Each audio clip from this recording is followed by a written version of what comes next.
This is Melissa on the 26th of July, 2026. I hope that you're all doing well. It has been quite hot here, a break from that for just a couple of days of slightly cooler temperatures, but it does make a difference. I'm still trying to look at the bright side, and I bought another huge watermelon when I went grocery shopping. So I have that to look forward to, but hot.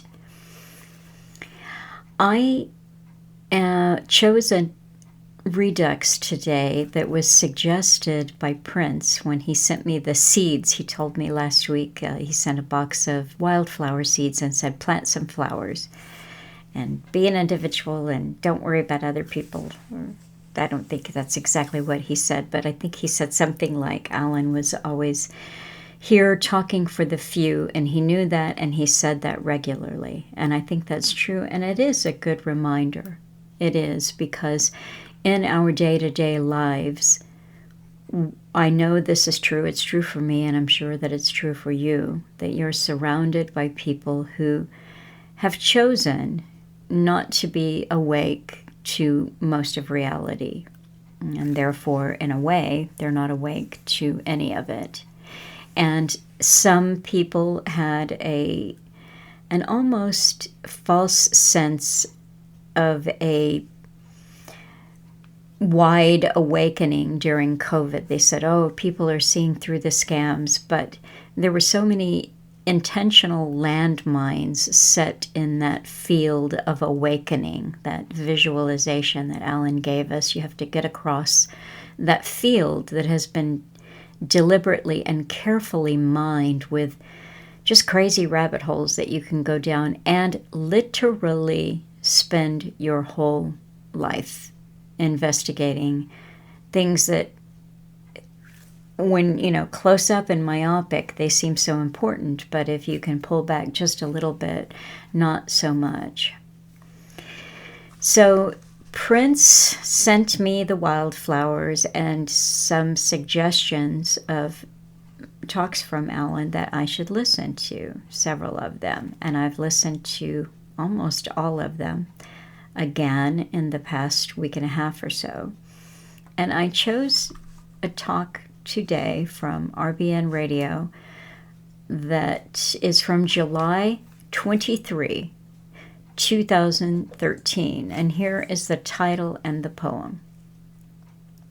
Linguistic Minimalism, End of the Trail When Words Fail. Linguistic minimalism is trend of the day. Lack of words hurts what we try to convey. It's due to computers, iPads, texting, speed, reducing vocabulary of words that we need. Society's visual, prompting, ooh, ah, cool. With diminished speech, you sound like a fool. Or describing the visual with few words used, it comes across broken, disjointed, confused. Idiocracy, the movie, was hilariously absurd, the result of choices in the spoken word. So, Alan does talk about how linguistic minimalism has been achieved, and I thought initially that I would focus on talking about some stories that sort of brought that into the present day. But I'm going to leave you really to get that from Alan, because there were a couple of other things that came to my attention this week. Actually, one story that was sent to me that sent me down my own rabbit holes. But before I get into that, I will share one story really that kind of touches in a way on what Alan is talking about with linguistic minimalism. And also, who is it that controls the media that we partake in? Who are these people? And not just that, but shape our world, our reality. Right at the very beginning of the talk from Alan, he said, well, at the very beginning, he said, I always encourage people at the beginning of the broadcast to make good use of the website, cuttingthroughthematrix.com. And so I'll add there too that I encourage you to do that. There are thousands of audios there to Alan's talks, thousands of them that you can download free, transcripts that you can download free, articles that he posted that are important, things that I've added, a few documents, and also videos. There's an excellent listener-made video on geoengineering called Look Up, and that's in the video section. And that was made by Dan, and I will be speaking probably not that long in the future about some other things that Dan has created for cutting through the matrix that I think are very interesting ways to bring attention to the talks of Alan Watt. So on that front page at cuttingthroughthematrix.com, you will see a picture of the second edition of the Cutting Through books. If you scroll, you'll see a photo of the flash drives that I've made. These are 7 flash drives. If you buy them as a set, I'll do just a little bit of selling here. They are $550 for the whole set, but it's really a deal because there were people who collected either slowly over time or who saved up and bought all of Alan's talks and videos on discs. And if you did that when Alan was alive at that time, those more than 65 discs, that was $2,600. And very soon after he passed away, I just cut that in half and made it $1,300. You want to buy them, that's what it costs. And so really, I have cut that in half again. And I have to say, I pat myself on the back that I think what I've done with Alan's material is make it pretty and also make it more affordable. So you will see how to buy things and donate using the Stripe link that is right there on the front page, or Cash App. If you live in the U.S., you can send money via Cash App. And I did receive a couple of letters in the mail. It's always nice to get an order or donation in the mail at CTTM, Post Office Box 815, Keene, Keene, Texas 76059, USA. And I did receive a couple of letters this week, and they weren't orders or donations. They were just letters, because one person wrote and said, I felt so bad when you said that you hadn't received a letter, and so I'm writing you a letter. And I love that. And it's good to hear from people. I really do like reading the emails and the letters that come in the mail. And once again, I'm very behind on emails, but I do get bursts of catching up. I had one a couple of months ago, and I feel it coming on that I'm going to apply myself and get caught up where I am behind on emails.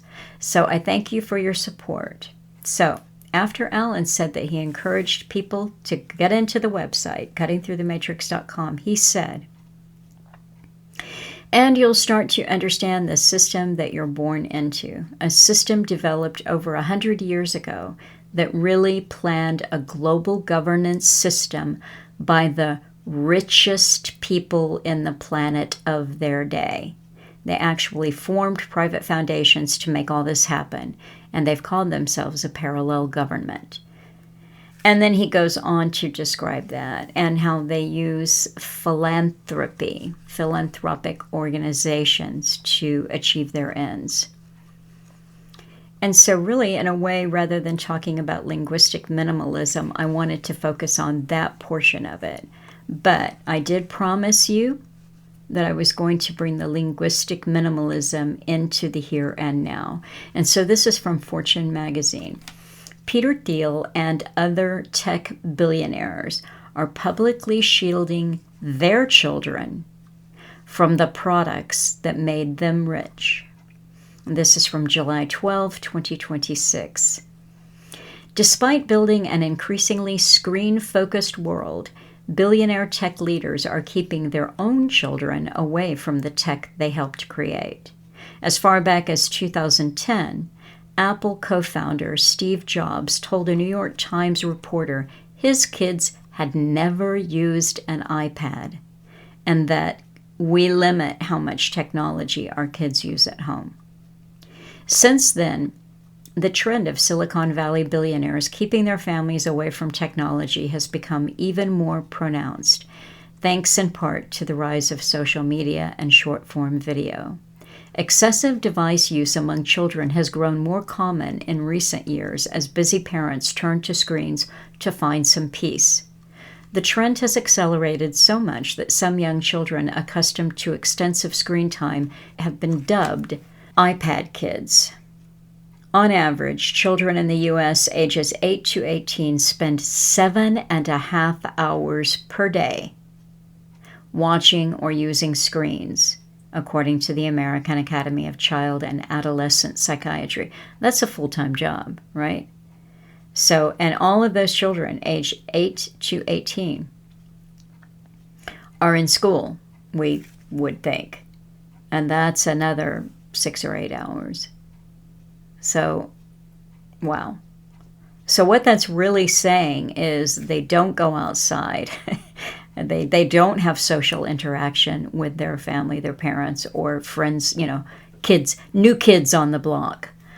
YouTube co-founder Steve Chen said at a talk at the Stanford Graduate School of Business last year he wouldn't want his kids consuming only short-form content, noting it might be better to limit, I'll just substitute the word kids here for children, to videos longer than 15 minutes.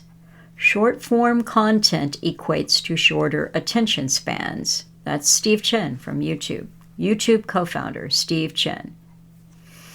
At the 2024 Aspen Ideas Festival, now remember, Aspen Ideas Festival is part of the Aspen Institute. This is one of these philanthropic organizations that Alan said rule the world. And I may mention this again briefly a little bit later on here. All right. So there at the 2024 Aspen Ideas Festival, early Facebook investor and billionaire Peter Thiel joined Chen among the ranks of tech leaders who are setting strict limits on screens. Thiel said he lets his 2 young children use screens for only an hour and a half per week.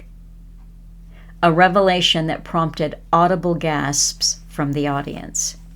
Other tech CEOs, including Microsoft's Bill Gates, Snap's Evan Spiegel, Tesla's Elon Musk, have also spoken about limiting their children's access to devices. Gates has said he did not give his children smartphones until age 14 and banned phones at the dinner table entirely. Snap CEO Spiegel in 2018 said he limits his child to the same 1.5 hours per week of screen time as Thiel. And finally, Musk, who bought the social media company X, formerly Twitter, in 2022, said it might have been a mistake to not set any rules on social media for his children. So that article goes on, but I have some other things to talk about, and I'll let you read the rest of that Fortune article yourselves. So one other thing before I get kind of into the meat, but it does tie into my stream of consciousness thinking here today, I think. This is Trump's former top food official.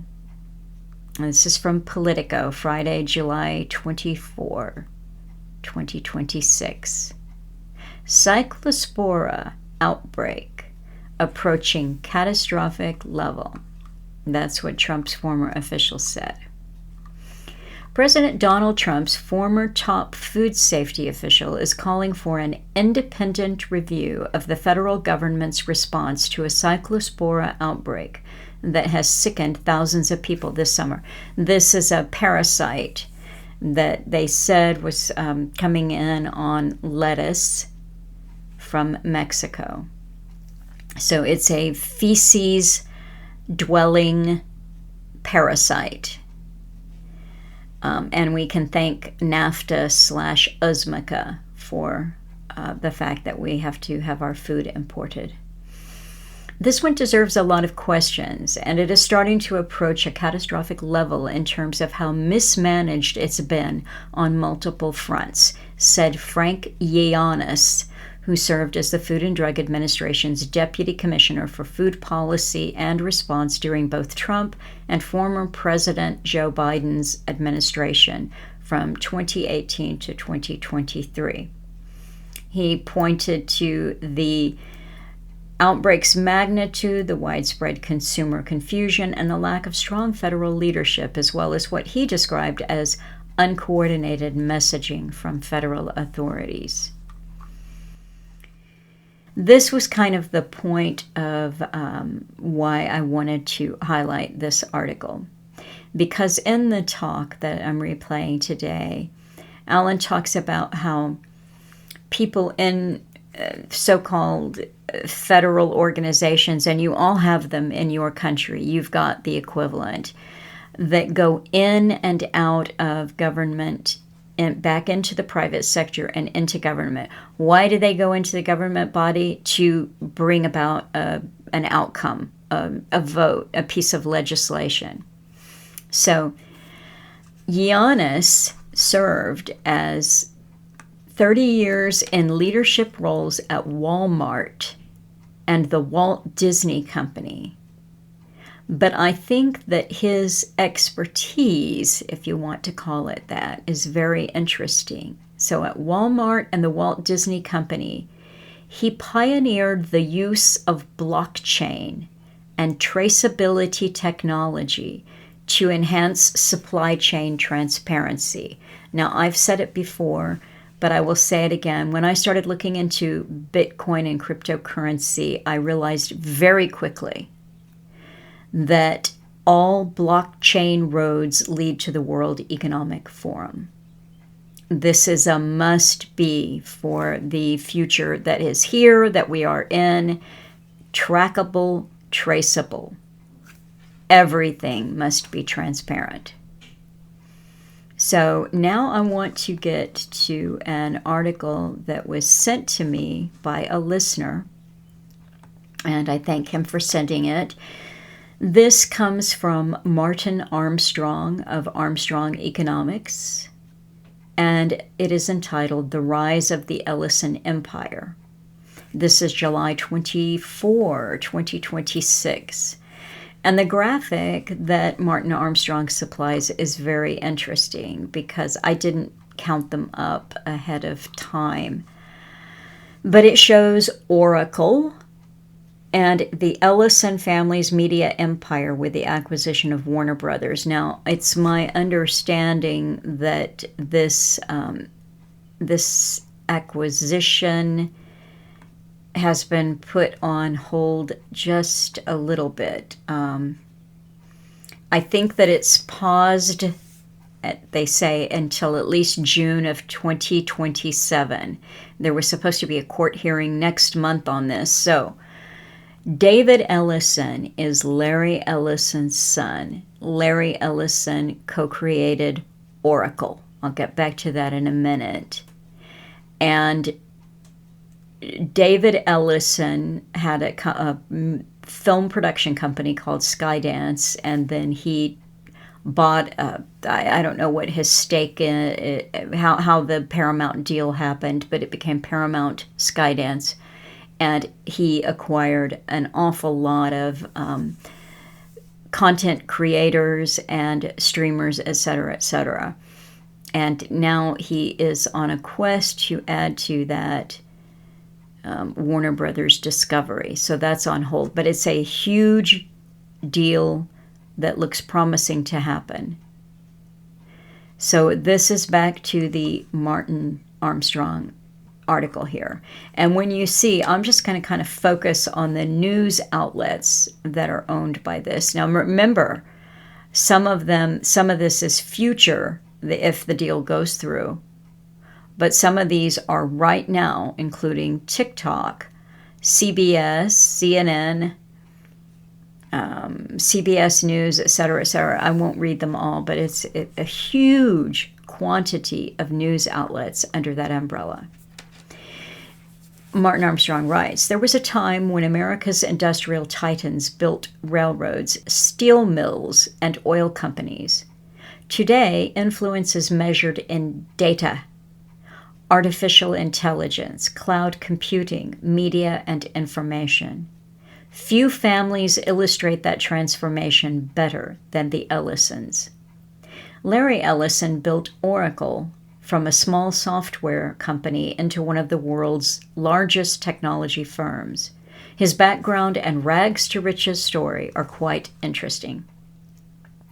Today, Oracle is one of the dominant providers of enterprise databases and cloud infrastructure, serving governments, financial institutions, healthcare providers, defense contractors, and many of the world's largest corporations. Oracle's software touches enormous portions of the global economy. When governments collect taxes, hospitals manage patient records, banks process transactions, or corporations analyze data, Oracle systems are often operating behind the scenes. Larry Ellison's personal fortune has placed him among the wealthiest individuals in the world for decades. His influence extends well beyond technology. He has invested billions in real estate, owns nearly all of the Hawaiian island of Lanai, has backed medical research, invested heavily in artificial intelligence, has maintained relationships with political and business leaders from both parties. The TikTok debacle this year was solved when the power was handed over to Ellison's conglomerate. The sheer data this family has access to is staggering. Wealth at that level naturally provides access to decision makers across government and industry.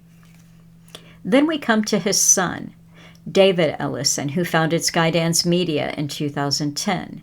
The company produced or co-produced major franchises including Mission Impossible, Top Gun Maverick, and Star Trek, before expanding into television animation, gaming, and streaming. This was never merely a wealthy man's son playing Hollywood producer. Skydance became the vehicle through which the Ellison family entered into the machinery of American culture.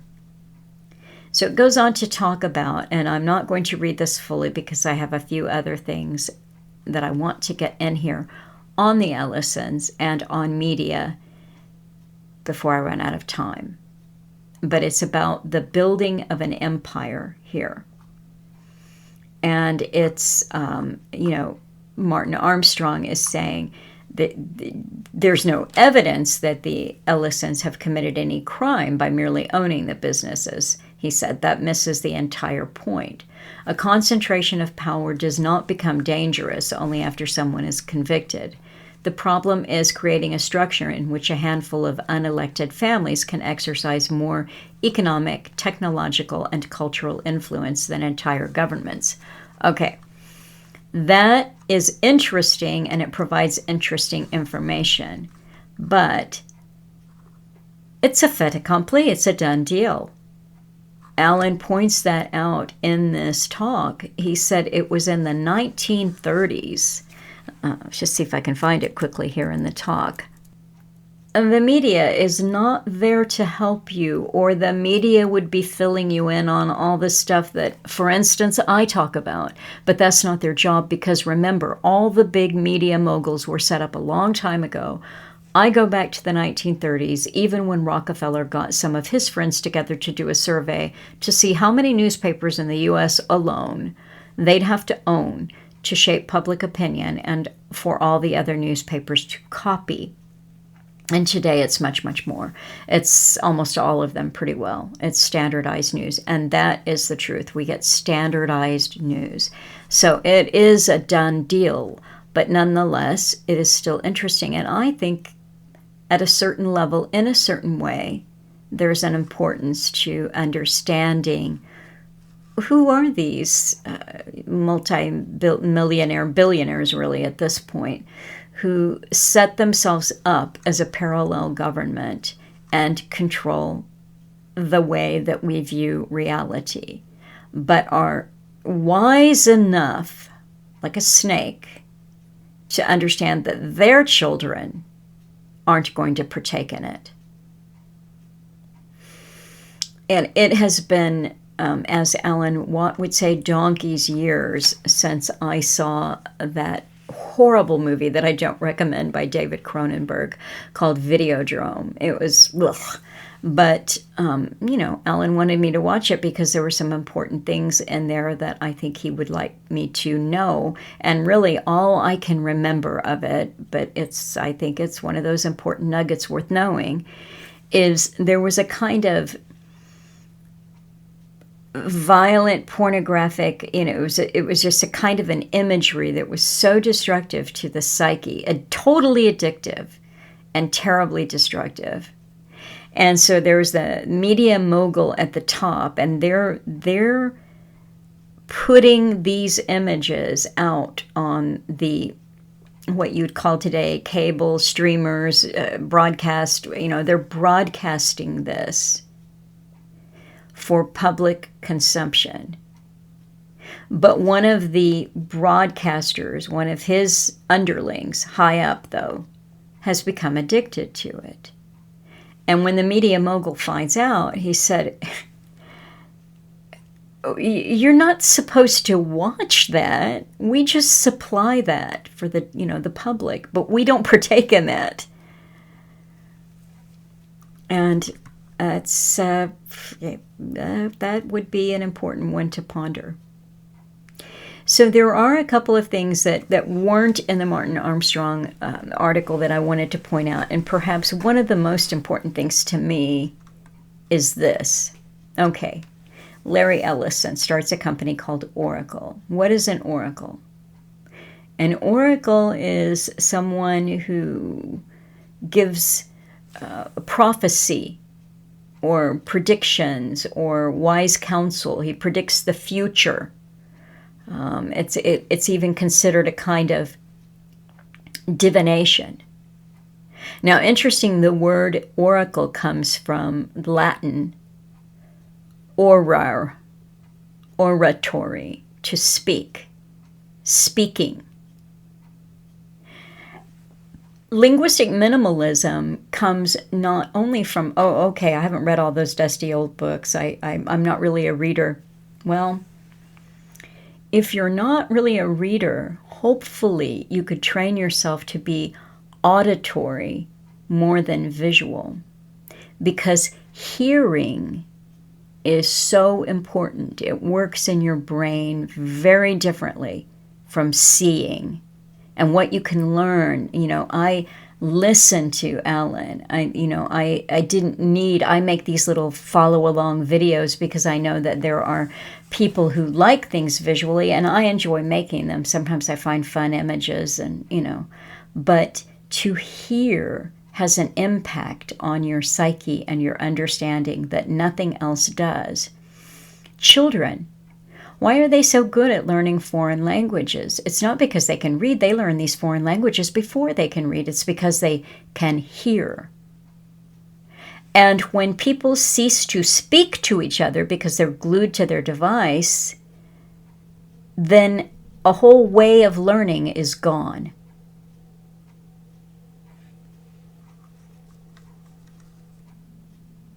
I listened to an interview, I think from about 2013, that Larry Ellison did with Charlie Rose, and I'll link that because I think it's interesting. It was entertaining for me, and I think you might enjoy it for a variety of reasons. But he's well-spoken, he's obviously competitive, and loves to win and loves to have an adventure. Now, here's the thing. He was into sailing America's Cup. He's a pilot. So he's got all of this story. You sometimes wonder, since he's on his 6th wife and he has 6 children, how he has time to run one of these multinational corporations.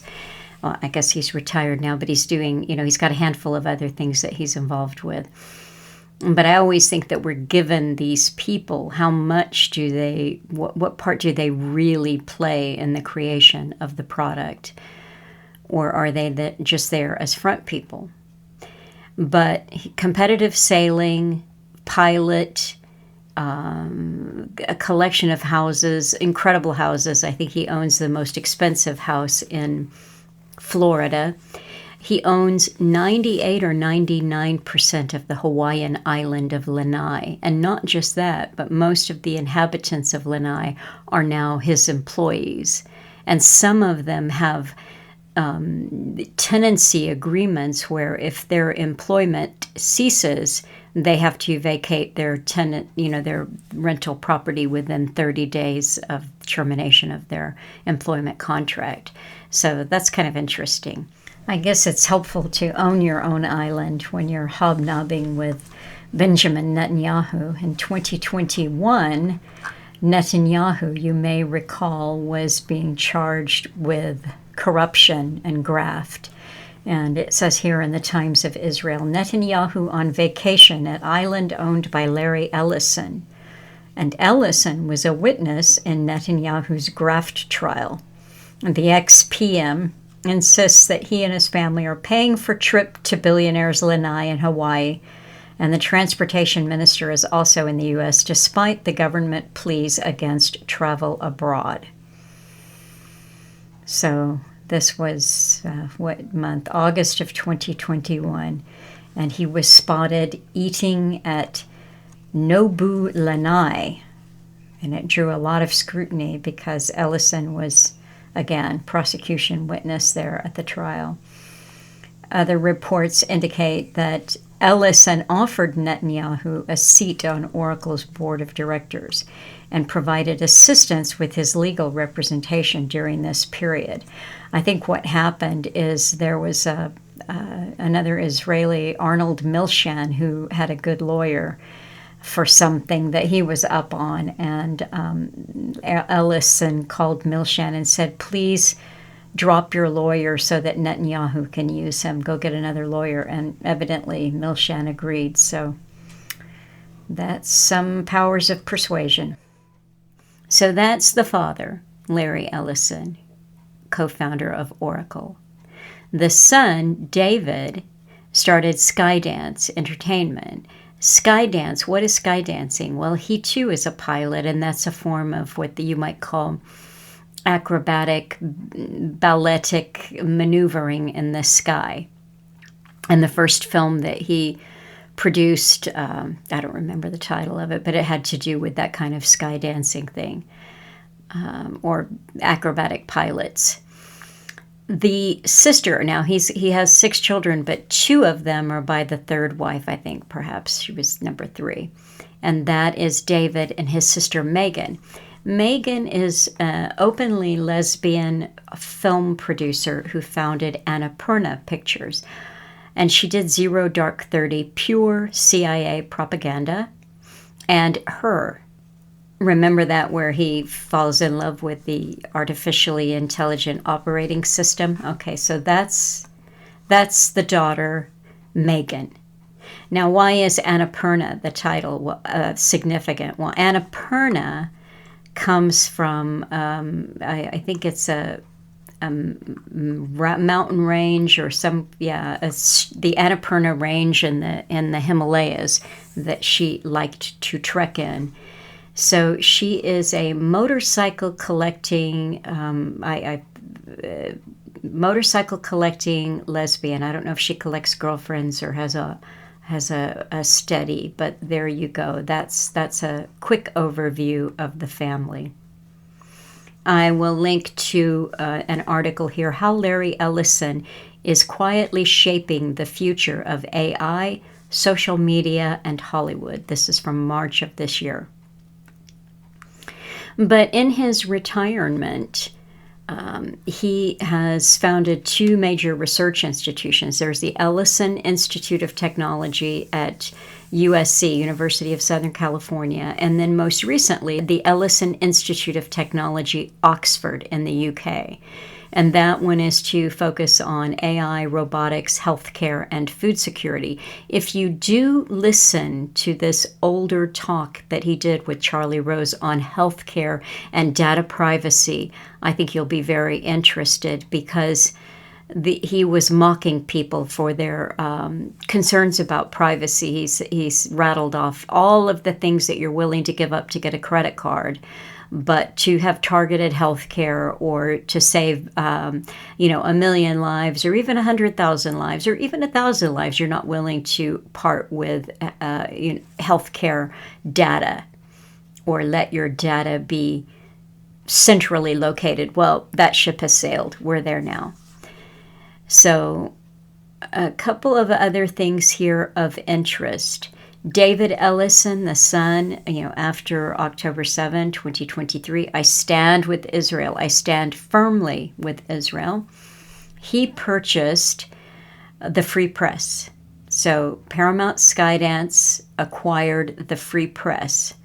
Well, I subscribe to the Free Press, which I can barely ever handle reading, but I do like to dip in and see what people talk about and what the slant is and so forth. That was founded by Barry Weiss, who, it's neither here nor there, but she too is a lesbian. And he appointed her as part of this deal, editor-in-chief of CBS News. It has been incredibly hated move by the longtime people at CBS. One person was evidently disrespectful of her in a board meeting because he said she didn't know what she was doing, and he got fired. I don't remember the details of that story. I glanced at it a while back. But Barry Weiss, okay, so this is what the Free Press says they're doing. Ellison stated that the acquisition aims to rebuild trust in journalism by targeting the 70% of Americans in the political center with fact-based, nonpartisan content. I can tell you that anytime I glance at the Free Press, it does not feel fact-based or nonpartisan. It is incredibly hawkish, as in pro-war. You cannot criticize Israel. You can't love Israel enough, but you certainly can't criticize them. The Free Press here, I'm just going to read a little bit here. It's characterized widely as staunchly pro-Israel, a stance that has drawn significant criticism from media watchdogs, former colleagues, and political commentators. Reviewers and critics note that the publication frequently disputes findings on Gaza famine conditions and labels criticism of Israel as anti-Semitic, etc., etc. Now, back to Larry the father and one of his research institutes, I noticed that he appointed I don't know who Santo Ono is. I forgot. He's a scientist. Santo Ono is a scientist and an academic administrator.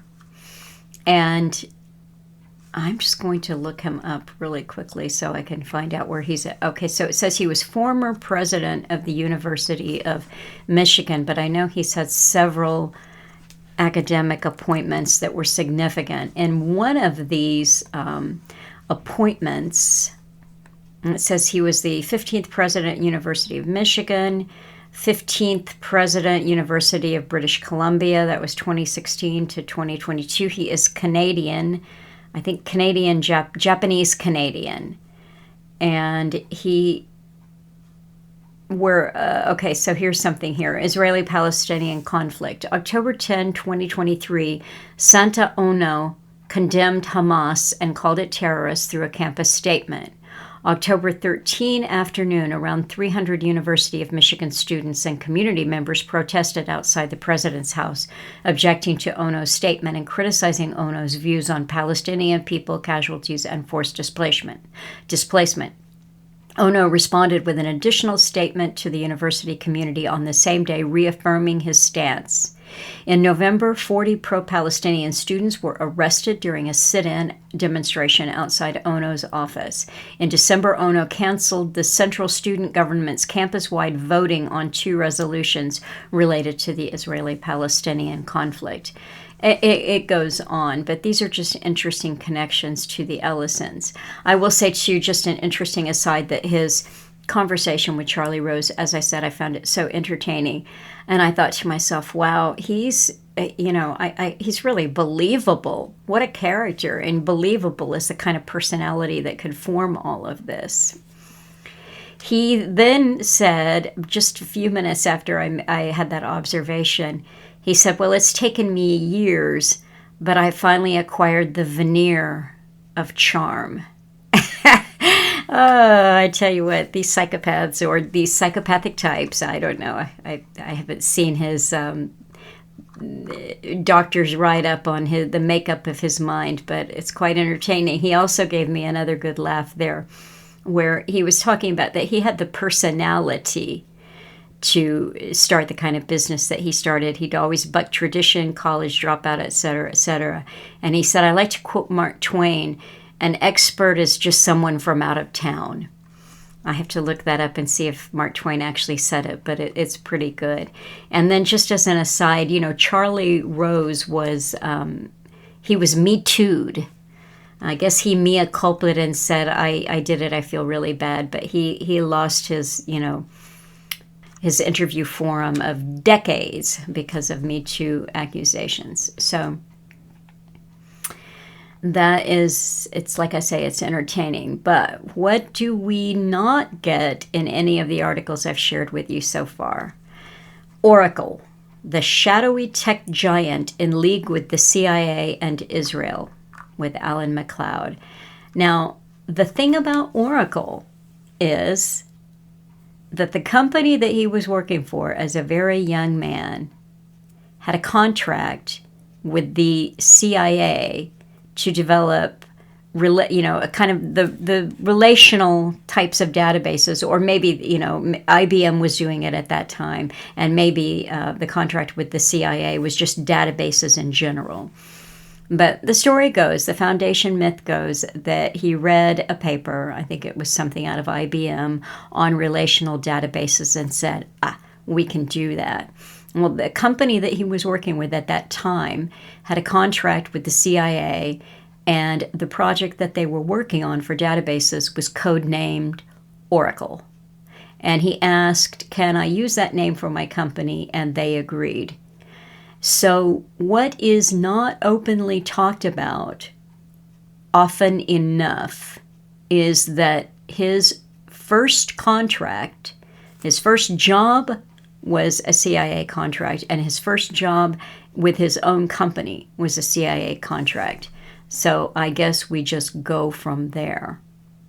I think the very last thing that I want to say about Larry Ellison, because I have already run out of time, is that he is the central figure in Stargate, the $500 billion AI infrastructure initiative that was announced in January of 2025 by Donald Trump. It's a joint venture between Oracle, OpenAI, SoftBank, and MGX to build massive data centers across the U.S. and globally to power next-generation AI models. So I will put some things up on that, and these are the people who fill our minds with whatever they get filled with and surveil us and control us and decide how our lives are going to be. So that is it from me for today. I wish you all well and have a great week, and I'll be back with you here in August. So eat some watermelon.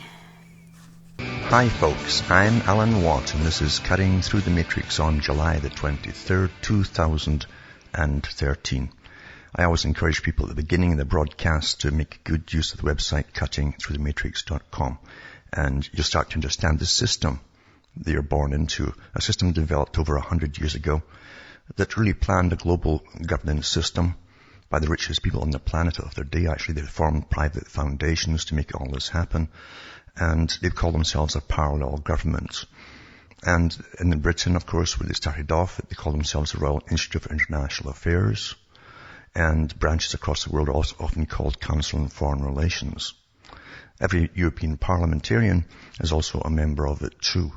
So under George Soros, who's the boss for the European group. So we're run really by private organizations.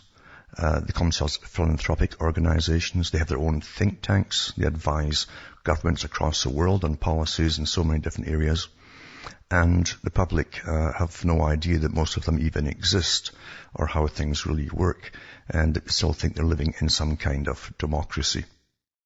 But the public, as I say, are completely out of the picture because the new system decided a long time ago that they were at the top of the tree, the financial tree of the day, and they and their offspring would continue to run the system for well into the future, as far as it could possibly go, by directing the policies of the future, by developing trade systems, free trade systems, and uniting countries together like they did with Europe, which is like a new Soviet system. Really, it's not democratic at all.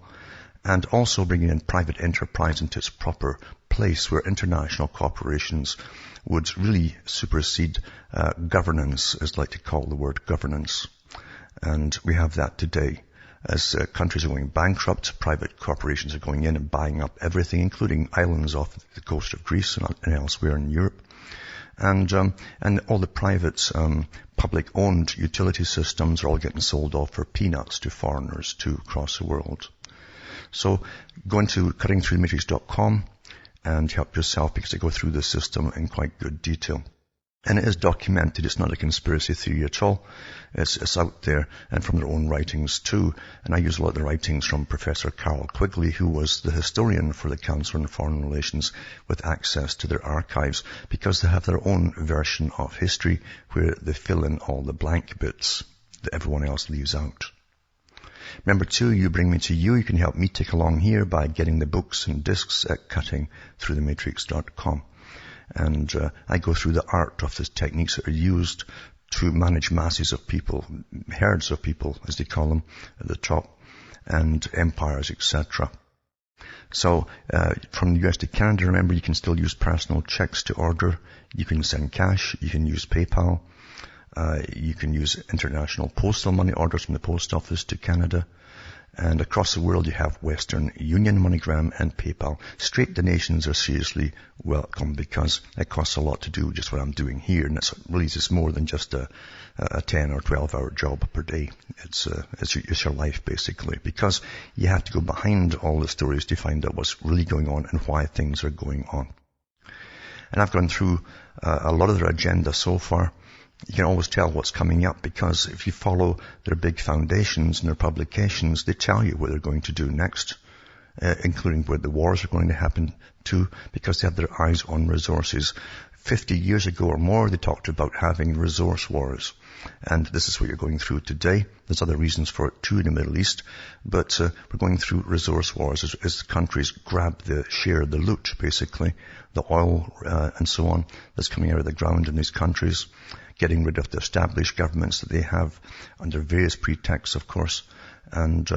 And they're using the Western world to do it all for them. So private business basically has us all going to war so that the private businesses can get all the financing they can, and they can get all done for free, basically. In fact, when the US and Britain and other countries went into Iraq, they bombed the old oil facilities and refineries, and they had it planned beforehand that the West would finance the rebuilding of them. So it cost really the corporations nothing. And then they had their little lotto to decide which big oil companies would get these brand new facilities. It's all been done. And that's how the world is really run. Private corporations are at the top of the tree here. And when you look again into sites like IBM's website, they'll tell you so much of the future on their websites, because when IBM holds their big international meetings, every corporation that's any corporation at all attends. I think they must attend, actually. And it gives you a list of all these top corporations across the planet. They all attend it. IBM, remember, has been given, or they've given themselves the right to go ahead and create what they call the smart grid, and also the global smart grid across the whole planet, because they plan to funnel a lot of your energy systems across the water through undersea cables and so on to other countries across the world. And eventually they'll be able to cut countries short at times and route it to some other country that's more in dire straits or whatever at the particular time. So this is their plan for the future. And of course too, to get your government subsidies as well to help build all these big projects of theirs. It's a beautiful system where the public are now used to finance big corporations, and they have been actually for quite some time. And as I say, the public still have utter faith in governments, but governments have changed drastically over many, many, many years as to what their whole purpose has been. Governments now seem to be there to rubber stamp all the big global agendas that are done in far-off places when they have their big meetings, where it's the Earth agenda, Maurice Strong, whatever. Private corporations they draft up these big treaties, and the countries just simply rubber stamp them. And yet these treaties affect every single one of us. It affects your tax base as well, because a lot of it goes into these big world projects, and it affects the way you live, in fact. And if you go into Agenda 21, basically that they've already stated that they want most of the folk off the land that shouldn't be there. They want international farming corporations only, the big agribusiness farms only for the future. China's ahead of this, of course, because it's still a pretty well totalitarian state. And the government's moving sometimes 2 million people off the land per week to move them into the cities, and the big agribusiness farms move in instead. So that's to be the template for across the world as we go through all these changes. Most folk are oblivious. Now, the media is not there to help you, or the media would be filling you in on all the stuff that, for instance, I talk about. But that's not their job, because remember, all the big media moguls were set up a long time ago. I go back to the 1930s, even when Rockefeller got some of his friends together and to do a survey to see how many newspapers in the U.S. alone they'd have to own to shape public opinion, and for all the other newspapers to copy. And today it's much, much more. It's almost all of them pretty well. And that's why you have standardized news. The same spin on every story. There's no questioning. Very few newspapers today have any investigative reporters at all on staff. They get it all from Reuters or the AP. And so once again, you have standardized news. It's very important you understand for agendas to make sure that everyone has the same basic indoctrination. And that's what it is. It's indoctrination. Most of the public are oblivious to this because, as Brzezinski said in the 1970s in his own book, Between Two Ages, most of the public get everything they talk about from yesterday's news. And he said they even accept the fact now that the media is there to do their thinking for them. It's like an appendage and to do for your reasoning powers. And then they truly believe that there's anything worth knowing, the media would surely tell them. They have no idea the media is owned by the big moguls, all members, again, of the Council on Foreign Relations, or they're all Institute of International Affairs. They have no idea at all. A lot of them don't care once they do know anymore. They're too busy having fun. Back with more after this. Hi, folks. We're back cutting through the matrix and talking about the big system that really runs the world. And again, you have to go into the politicians' resumes and see who they were before that. Most of it are lawyers, actually, for corporations. And some of them have even been CEOs of corporations. Once they get out of politics, they're back into the corporate field again.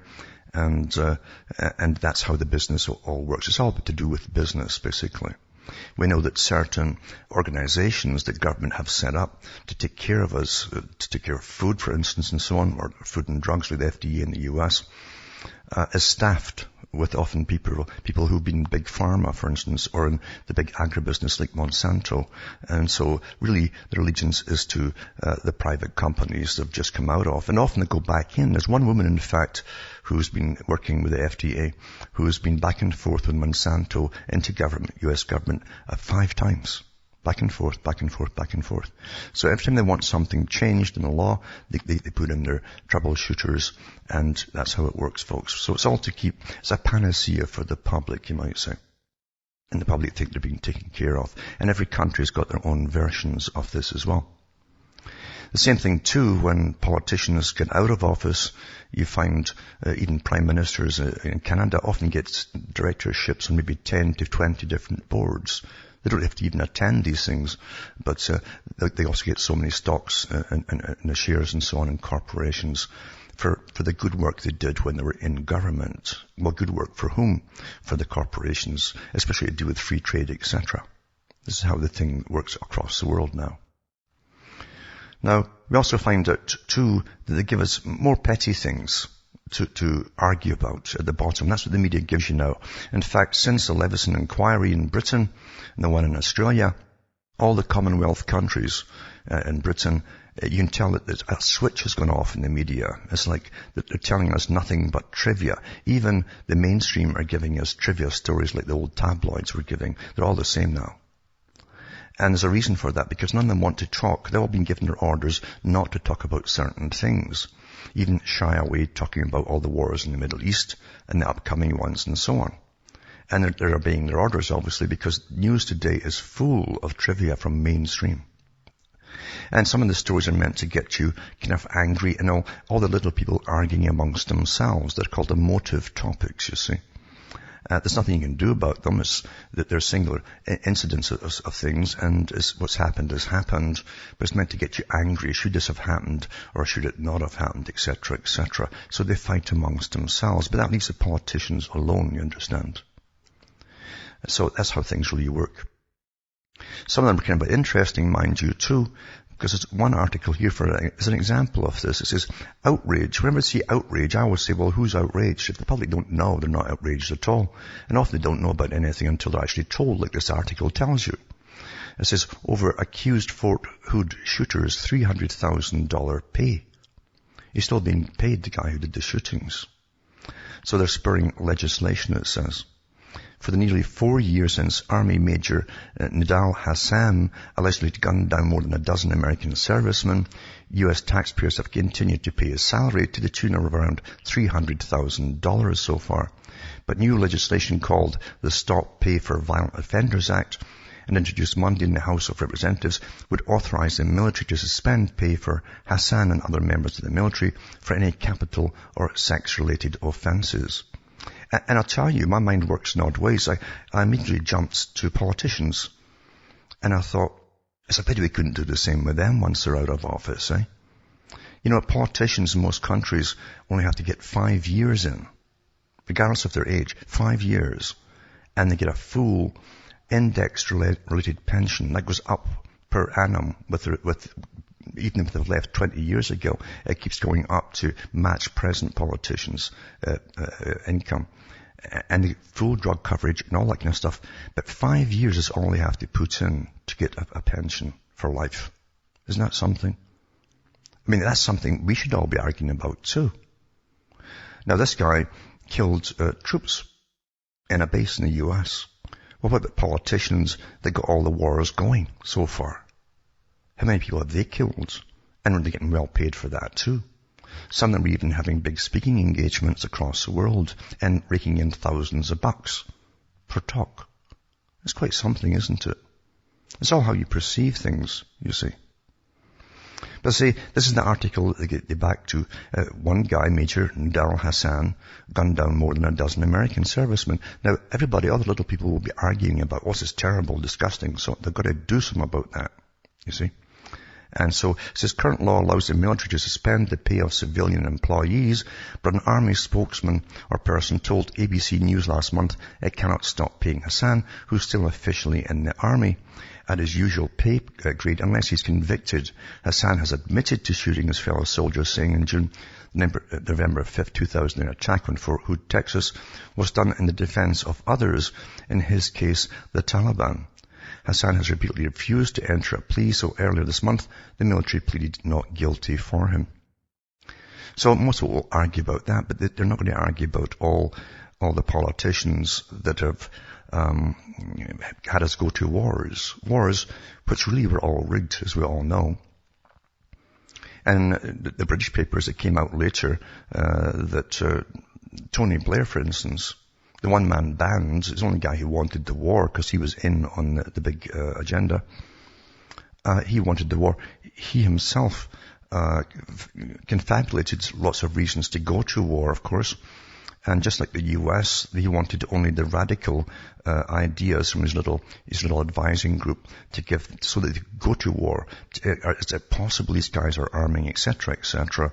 And even though the slim chance of that was happening, was promoted forward, he would take that as a yes, they are ready to go to war. We better go there and get them first. That kind of stuff, you see. Old stuff. So anyway, they give us the trivia to argue over, and really there's nothing we can do about it, because how many other folk are getting full-term pay for things like this? Who knows? We'll never know unless we're told. We don't know. In fact, we don't know much at all about what happens in big government. And in this day of media overload, just data overload, I should call it really, with internet and so on, and most folk can't handle it. It's almost like the brain can only handle so much. And they delete stories from their heads to let new ones in, most of which are no better than the last lot you're kicking out. That's really how bad it is. Now another one too I'll put up tonight. Remember, I put all these articles that I read up at cuttingthroughthematrix.com at the end of the night, so you can look them up for yourselves and so on. But I'll put up the one too for the NSA. They've got their own website up for the Utah Data Center, the new data center. And they're advertising for staff and all the rest of it there too. But it's quite an amazing site indeed. They talk about the type of supercomputers they have, the XC30 supercomputers made by the Cray company. They've got quite a few there. And they're awfully excited about it. I'll touch on that when I come back after this break. Hi folks, we're back cutting through the matrix, talking about the big data center they've got in Utah. And it said to you, the Utah Data Center will be powered by the massively parallel Cray XC30 supercomputer, capable of scaling high-performance computing workloads of more than 100 petaflops, they call it, or 100,000 trillion calculations each second. We're supposed to be in awe of this stuff, eh? Mind you, the computers haven't stopped anything so far, have they? Not in any country that I know of. Haven't stopped anything. But it sounds awfully impressive, doesn't it? 100,000 trillion calculations each second, a petaflop. Wow, petaflop. So there you go. And as it goes, neologisms all the time. It says, codenamed Cascade, this behemoth was developed in conjunction with Defense Advanced Research Projects Agency, DARPA. That's the same bunch who put out propaganda pieces to the mainstream about helping paraplegics by putting brain chips in them so they can move an arm or maybe put an email out through thought alone, supposedly. DARPA.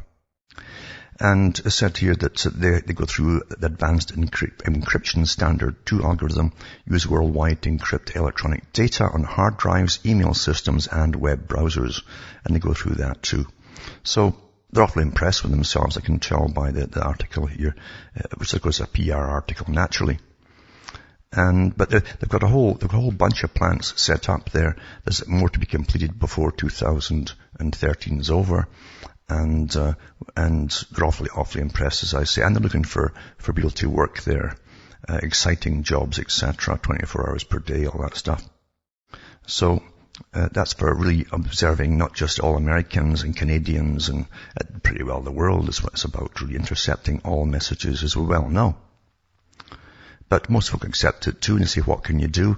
And again, they've convinced the public they must have these electronic systems themselves, their iPads and so on, and computers to survive, which isn't true at all, because not so long ago people actually used pen and paper and so on, and it worked awfully well. In fact, you didn't have massive leaks like they do with massive data getting stolen and published to the world.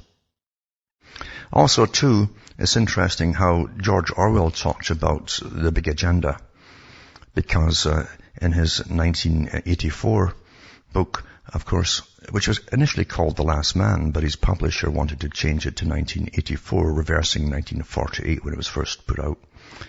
But he talks about linguistic minimalism, and that was one of the goals of the bureaucracy that was working on behalf of the super elite, in the book, of course. And linguistic minimalism was done by initially just cutting down the amount of words in the vocabulary and the words even in the dictionary. So every year got thinner and thinner. And we're achieving that goal. The idea being that a potential terrorist, now a terrorist is anyone who has self-thought, as you said, or own think. If you thought for yourself, you could be a terrorist because you might communicate what's wrong to other people, and they might catch on as well and say, you're right, you know. So if you can't really communicate it to others, then there's no problem. You were left with it in your head, and that's all you could do with it. So that's where we're going today. It says, experts say the oral tradition of passing on knowledge is being eroded, with both adults and children spending too much time looking at screens. And that's true. And it says the text messages, emails, and using computers to learn could be stunting children's vocabulary. Experts, they always say experts here, you know. And it says that's because our brains are hardwired to learn new words when we hear others use them in everyday conversation. Of course, it's even more so when you're young, because you certainly are hardwired when you're young to pick up even languages, different languages.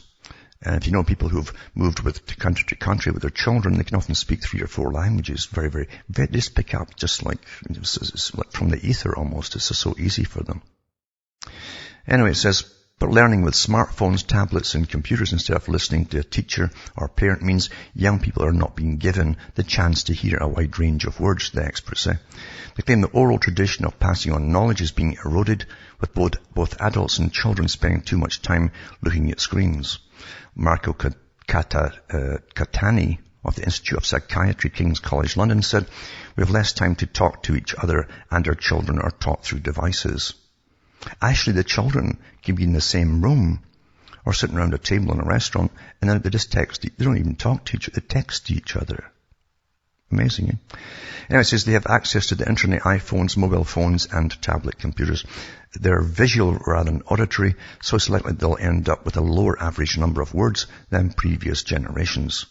Constant computer use has been blamed in the past for shorter attention spans, a culture of instant gratification, and making young people more self-centered. Well, what they're mentioning here is all parts of the goals of those in the world bodies. Because back in the 40s and 50s and 60s, people like Bertrand Russell worked on these global agendas to do with altering the cultures across the world, step by step, to achieve various goals. One was the destruction of the family, and so they would promote promiscuity. And of course, supply abortions and all the rest of it. That's happened. That's been done. It's been achieved. These weren't guys working from Russia. These are guys working from London, England, and way up there as top philosophers, etc. But it also talked about attention spans and so on, instant gratification, and making people more self-centered. He says we'll make them hedonistic and narcissistic. And he said people who are narcissistic and hedonistic have no interest in the greater world around them, or even in their area around them, what's happening to other people that they might even know. They have no interest. Their world is their bubble, and that they're inside of it, just them. And they're out to keep themselves happy. That's what they live for. That's been done, achieved. This is now Dr. Catani's research suggests that children who learn from on-screen images rather than listening to conversation will also find it harder to take in vocabulary. In a study, the brains of 27 volunteers were scanned as they learned made-up words. They found hearing and then verbally imitating speech was key to understanding. Dr. Catani said, when you learn a new word, you start by hearing a sound, then you try to repeat it until you get it right. Through this, you increase your vocabulary from age 1 until you get to around 30,000 words as an adult. I don't think a lot of the adults today can even have 30,000 words, to be honest with you. And so that's linguistic minimalism, as George Orwell calls it. It's like the movie Idiocracy.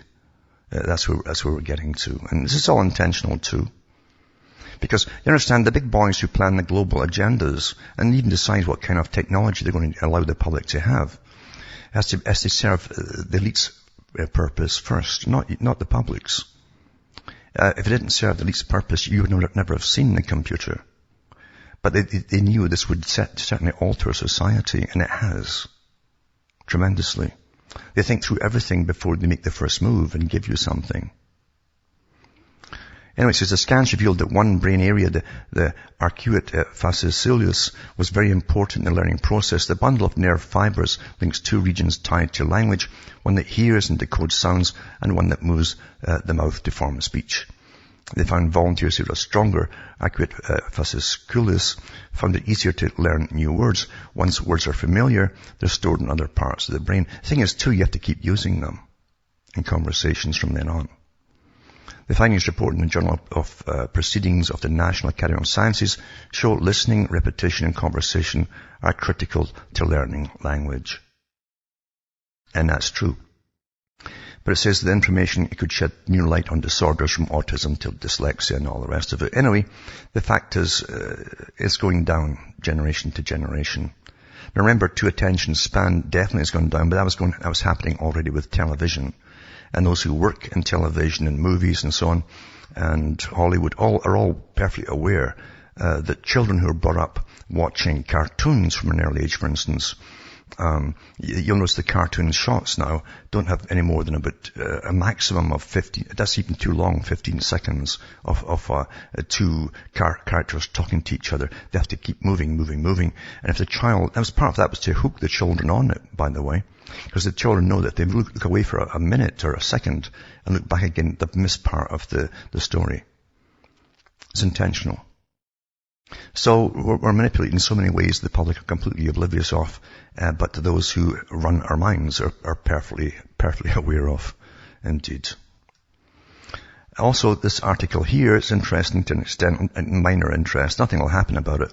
But it says Homeland Security official is probed. It says President Barack Obama's choice to be the number 2 official at the Homeland Security Department, the one he picked, is under investigation for his role in helping a company run by a brother of former Secretary of State Hillary Rodham Clinton, the Associated Press learned.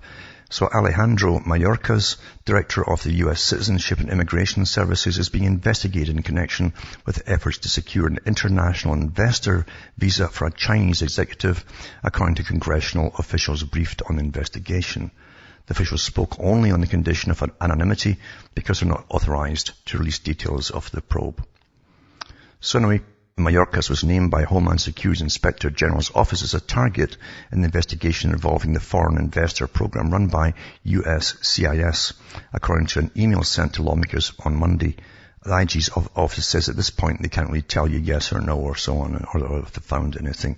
So nothing will happen, because if you're well related and up there, nothing ever happens. You'll notice.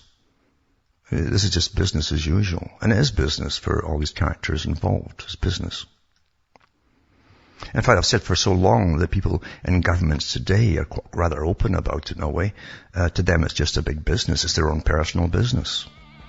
For sure. Back with more after this. Hi, folks. I am Alan Watt. We're cutting through the matrix, talking about the reality of the system. You understand, those who control always try to give you a version of reality which most folk will accept. They have no suspicion about it whatsoever because of their training. And I mentioned Jack C. Lull many times, the philosopher who wrote copiously on the techniques that are used for control of big societies. And he talks about the initial indoctrination at school as imperative for subsequent propaganda to take, as I say, to take on the subject. Without it, it won't take. And that's why those with the most education, and I've read the studies here, you'll find them at the archive section at cuttingthroughthematrix.com, but they say that those who are the easiest to upgrade in their indoctrination are those who've had more education. They're less likely to question anything whatsoever. And they want to belong to their peer group so much, they don't want to say anything negative to the status quo. But here's another article, too, to do with training the public, constant training for the new society, for the world, you see. And it's for goody two-shoes. I call it goody two-shoes because technically it's about that, too. It says now flyers, I should say, flyers in the U.S. can keep their shoes on if they let Big Brother inspect their big data, it says.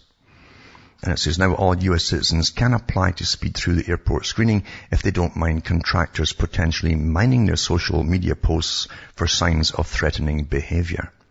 On Friday, the Transportation Security Administration opened up to the entire American public a voluntary program once reserved for frequent flyers that lets travelers walk with their shoes and belts on to express checkpoint lines. Laptops and TSA-sized complaint liquids and gels can stay in place too.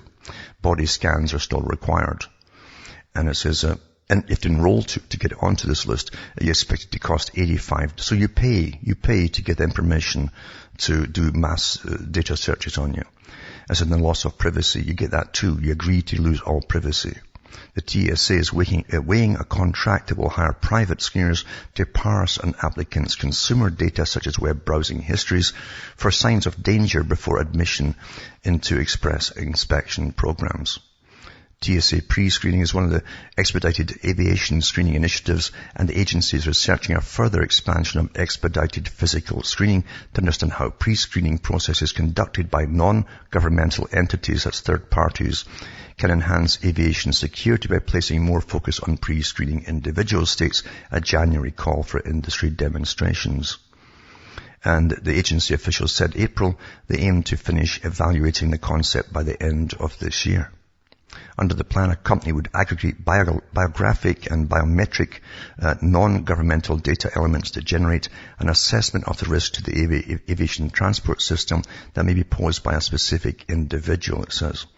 The vendor would have to provide a reliable method that effectively identifies known travelers based on a sound analysis and the application of an algorithm that produces dependable results. So they're going to go through all your data constantly too, not just once, but each time that you phone in that you're going to use their services, and they'll screen all your data, etc., ongoing. Training the public, you see that there's no privacy whatsoever.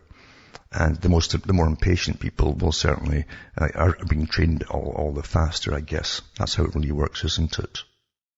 Also, this article too, this reminds me of Britain, because I remember talking on the radio about a year or so ago about an English student in London who had to sit in a class where most of her mates were from India and Pakistan, and the class was held in Urdu, the language that most of them use, and she couldn't understand a word.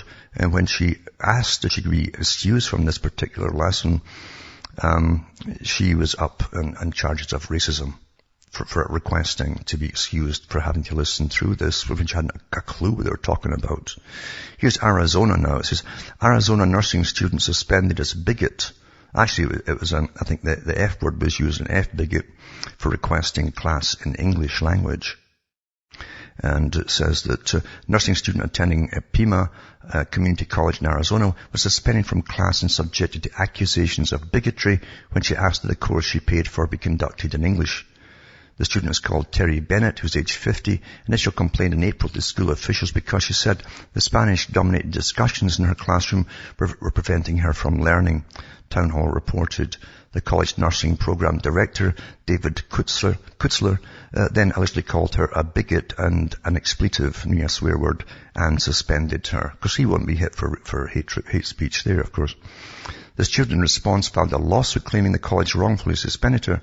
She also reiterated in her court documents that the reason for her request was because so many of her classmates were speaking Spanish, and there was so much translation of the teacher's lesson plans from English to Spanish that her education was suffering, Town Hall said. It's a duplication of Britain, what happens with mass migration. And it says, at one point, Ms. Bennett met with school officials to try and resolve the issue, but in the meeting, a staffer allegedly told her she would not get a job because of her discriminatory accusations, and that they suggested she might seek counselling. Can you imagine that? Because they won't use English in the classroom. Right? As the report didn't detail the date Ms. Bennett filed a suit, but Town Hall reported the state constitution states that schools shall always be conducted in English. Well, who cares about the laws anymore? And the Constitution's out the windows anyway, so this is standard stuff, folks. Get used to it, because I've watched it across the world happening. Understand, you see, we're already global, and those who pretend they're your elected officials have a different agenda in mind. They all do, by the way. Again, I've gone through Carol Quigley's documentation, who worked for the CFR, Royal Institute of International Affairs, as their historian and their archivist. They have their own archives, as I say, of history. These are the guys who came up with this global agenda. And he went through all of this and the problems it would cause, but they'd have to just accept it. But he also said that every prime minister and every president of the USA as well has been a member. And at that time, it was the 1960s when he wrote his 2 massive books about it. And he said it had already been running, every president had been a member of this particular organizations for 60 to 80 years. So now it's well over 100. That's how it really is. They're all vetted by this organization before they put in their own boy. Doesn't matter if it's left wing, right wing, by the way. Communist, capitalist, doesn't matter. That's what Quigley said. He says, we accept them all in this organization. Because see, the public most of the public are followers, and they never figure things out by being a follower. You can't figure it out. Also tonight too, I'll put up Pine Gap. Pine Gap, Australia is awfully important. It's one of the biggest US bases in the Far East there. It's in Australia. And it says that it's run by the Joint Defence Facility, Pine Gap, near Alice Springs. They have a big HARP facility there as well, by the way, and a big biolabs, massive biolabs. In fact, they had one of the first trans-species jumps of a virus from a horse, actually, in the base to people years ago. And it says half of the intelligence base are Australians, but Americans' taste dominate the menu and so on. And then there's a souvenir gift shop, etc., etc. But the fact it's got a massive listening post there too, where they listen to all Australians, everyone else's chats, and go through all their email and yada, yada, yada, etc., etc., etc. This is worldwide. And the US taxpayers being the big stick. And with massive unemployment, mind you, there are lots of troops to always get. That's why unemployment's great for wars. You always have a lot of unemployment when you need lots of troops, as a history of the whole of European countries will tell you. That's the way it works. But people should read about Pine Gap. As I say, it's a very, very important place. They're into everything you can imagine. And they've got spy satellites, of course, they all tap into constantly. And it's very, very important, apparently. Very, very important place to see what's going on over there. And by the way, countries, you understand when you're in the NSA, etc., you don't go by countries' laws. You don't buy any country's, or even your own country's laws. Because if you're told to get the info, the dope on something, you're going to get it. Because your boss told you to. And that means cutting corners, etc., and crossing boundaries. All the laws that they have is just for the public's consumption to believe there's some kind of protection and they're not being monitored all the time. Everything you do electronically is stored and monitored and kept for basically ever. Well, that's it for tonight. It flies in, doesn't it, this hour? So from Hamish myself from Ontario, Canada, it's good night when your God or your gods go with you.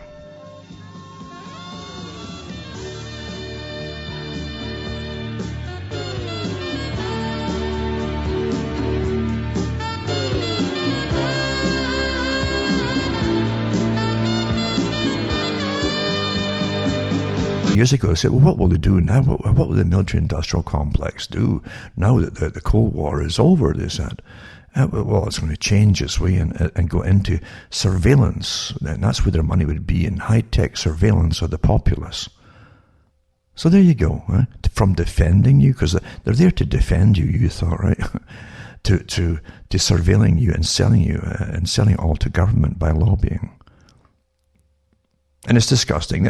Our whole reality is utterly run by corruption, total corruption. And everywhere you look, total corruption. And they even mention that too. Everybody's blackmailable. If they want to get you, there's nothing they don't know about you. You'll hear that woman Tora in the documentary saying that, yeah, they can find out about, if they've got a target, for instance, find out who their acquaintances are, where their relatives are, and then check all the information of the folk who knew them years ago, try and get every little bit of dirt on them they can possibly get. and then use it on them, blackmail them in a sense to do their own bidding. And that's how the world is run today. And it's not going to get any better because our systems are utterly corrupt. The people are corrupt, and you can't fix it. It's so far gone, you know. Years ago, I said too, even when I first came out talking about all things, I said, you know, I didn't have a computer then. I said I didn't want one. I said I knew what it was for, and I knew it would bring in a hellish world, you know. The old idea that Satan couldn't bring in his world of total control, a hell on earth, without the computer, because of the complete access to everyone's private thoughts and doings continuously. Could be done, I say. And I knew it wasn't for the public's benefit. I mean, ARPA had it for the military during the Cold War, and they had it since at least the 50s, actually. And right on, and it became DARPA, and then it gave you at the bottom obsolete technology. Right up to the present time, it's still obsolete compared to what they had, in fact, even then. And they'll tell you it's the latest for big profits and all the rest of it.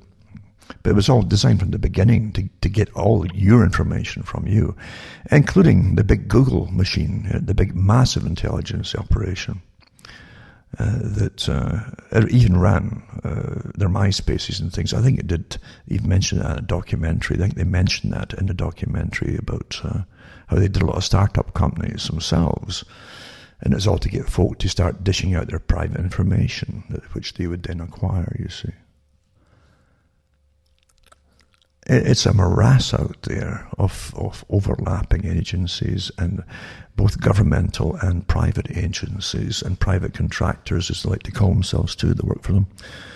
It's just, you can't fix it, folks. But the system was designed that way too, that there would be no protection for the people, the general population. Again, the military-industrial complex is a for-profit business. As I say, they said they would go into mass surveillance when they could be making missiles and anti-missile ballistic missiles and so on. When at the end of the Cold War, they would go into an intelligence gathering over the public themselves, and spying on the public under the guise of security. Yeah.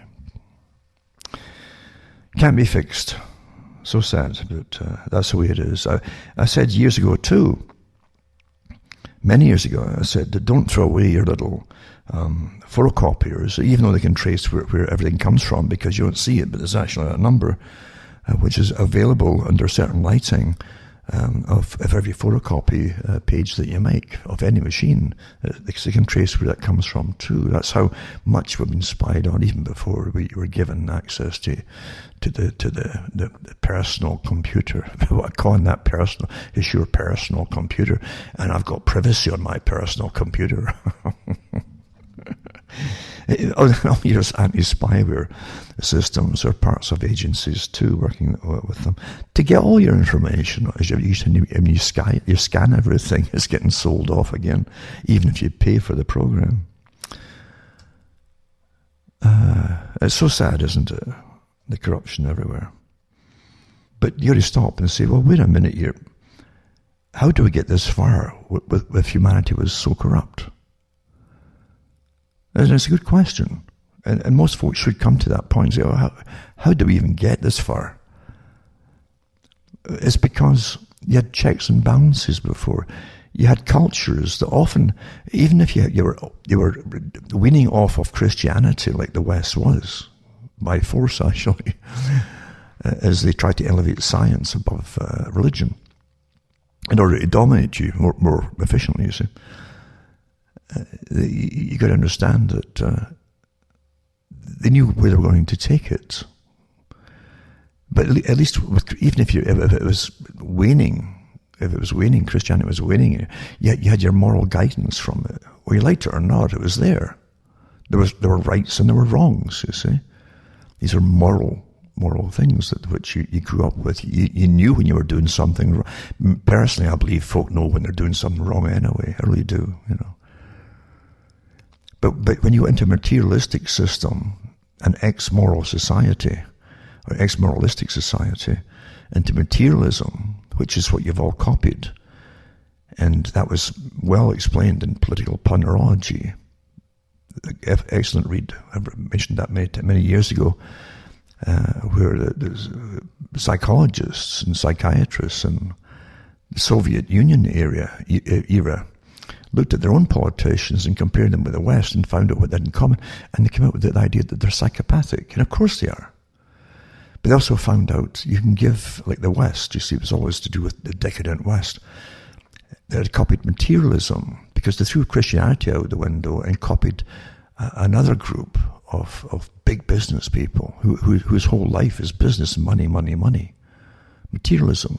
And when you start to adopt the completely materialistic system and elevate wealth to the top to replace God, then morality goes out the window anyway. That's a natural occurrence, you see.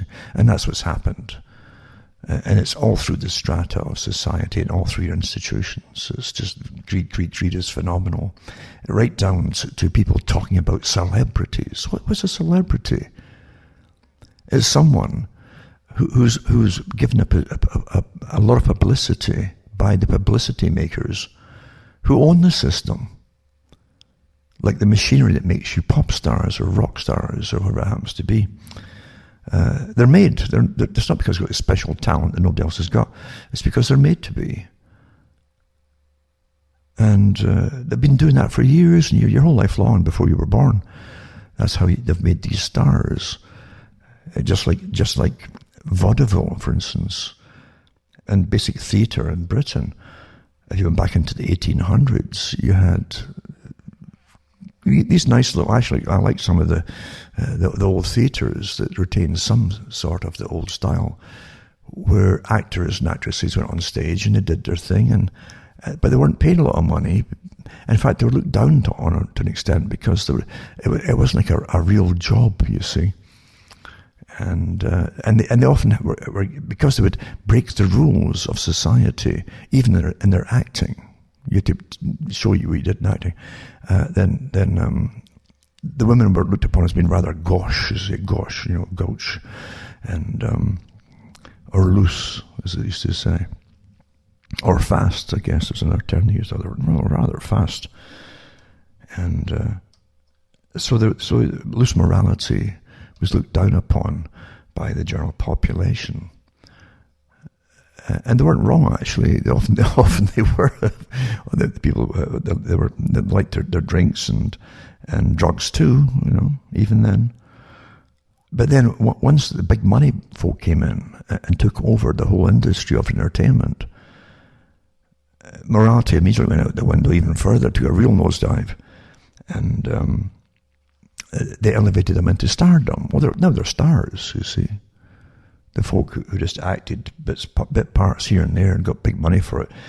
Now they got big money, they didn't before, and they made them celebrities.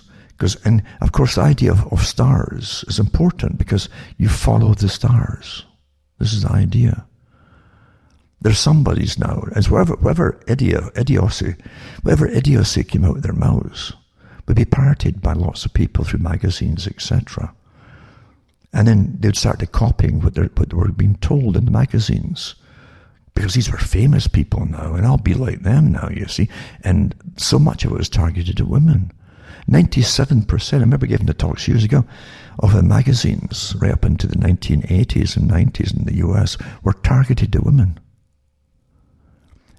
And all advertisers will tell you, the study after study they do, in psychology and public relations that they do, PR companies, will tell you that the women are far easier to influence. They'll try something new, where the men are way more conservative, you see. So you can change society through the women much easier. And that was an old idea too. They've known that down through history. So we're manipulated all the time by following the stars. People who get millions. Why do you get millions of dollars because someone tells you to stand here, right, and say this, and you say it. I used to think about the James Bond movies, and when you saw what they got paid, the guys that played Bond, and each little quip that came out their mouths was written for them, little short phrases, And I'd always say, there's another $1 million just for that quip, and here's another $1 million. And it really, lots of folk could have done it. None of the people who did this stuff were geniuses. Some of them were better liked than others and things like that. But the fact is, they're made into stars. Stand here, say this, put your hand there, bring this woman towards you, push her away, blah, blah, blah. And you're made a star. And you get millions of dollars for doing that. And then when you're brought out to speak on certain political points of view or social conditions or whatever it happens to be, folk will suddenly listen to you like you're somebody because you're rich. You're an actor who often doesn't know their own mind. A lot of the actors, they really don't. Because all they do is play other people.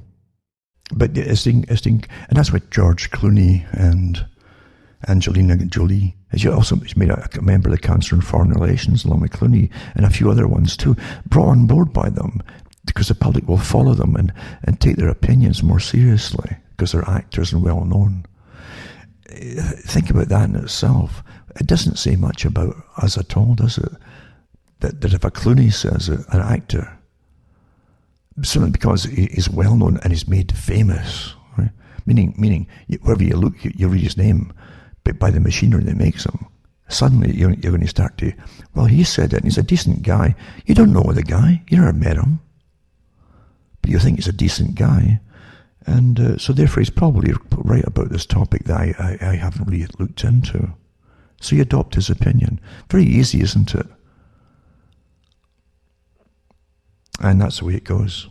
But everything is so fake, so incredibly fake. And it's sad how fake it is and how the public themselves don't know.